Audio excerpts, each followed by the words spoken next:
That's old Papa Crumb back there. That's the old.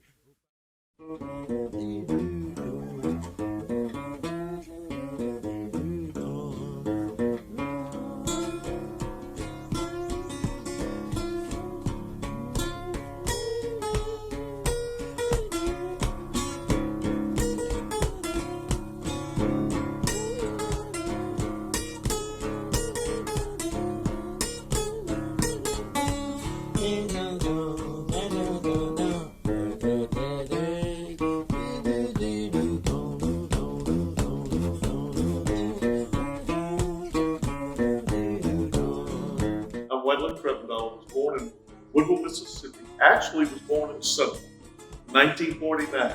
So I've been here for 71 years, except for 4.5 years at college. We're talking about Scott Dunbar. Scott Dunbar was very famous when I was growing up, especially for the kids in Woodville that really didn't have a whole lot to do.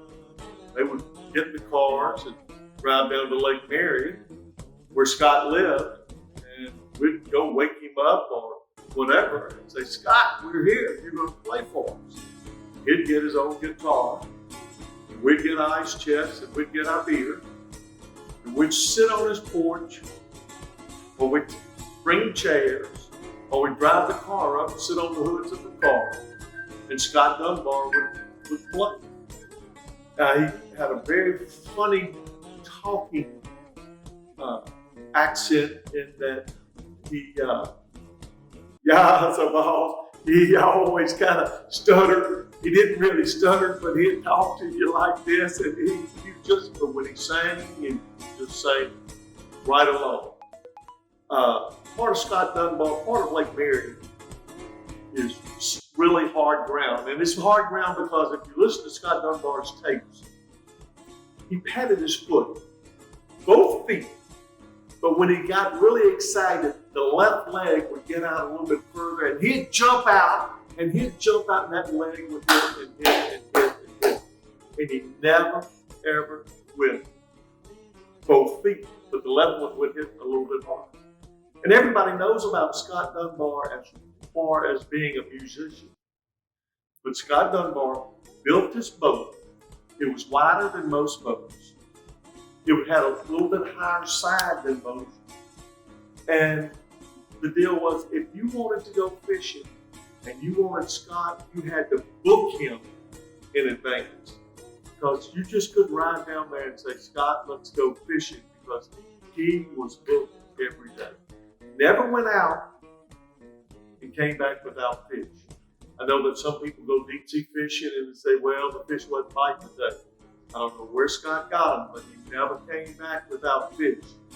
Always.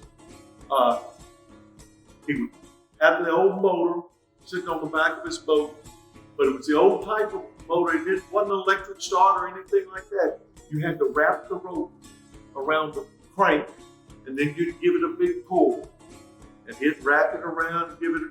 Now, if you went, if I went, trying to crank the boat, it would never start. He had to sing to his boat.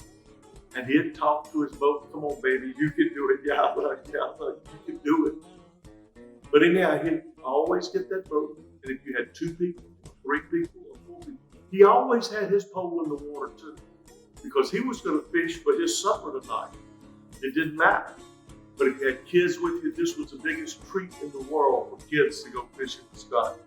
Because he would bait the hook, he'd put it in the water, he's fishing, he's paddling, you're fishing, this person's fishing, everybody's fishing at the same time. You catch a fish, you pull it up, and the fish comes back to Scott. I don't know where he found all these hands for, but he would still be fishing. He could take the fish off the hook, bait you another hook, put that one in the water, do the other one, do his. It didn't matter how many fish were on the boat at one time. Scott Dunbar could do it. So as great as his music was, back in the 60s and early 70s, he was better known as a fisherman because he never went out and didn't come back with